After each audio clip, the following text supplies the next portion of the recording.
Sekejap lagi lah saya cuba ni. Coach, ada tak cara kalau nak create produk sendiri kalau tak ada gambar produk?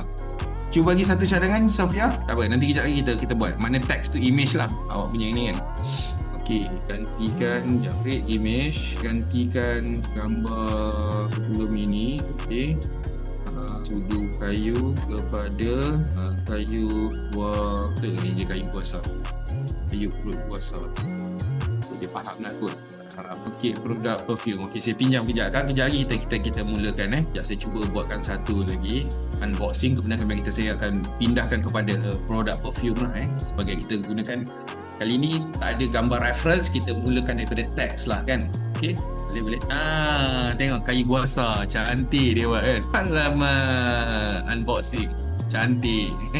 Kan. Ini nampak tak? Okey, alright. Okay, now kita tukar dalam case ni. So, sebenarnya anda boleh lanjutkan lagi tau. Daripada produk ni anda katakanlah daripada sini ini gambar kan, unboxing. Ya, kalau tadi daripada sistem e-commerce tadi kan. So, bila anda dah jana ni, anda bolehlah download kan.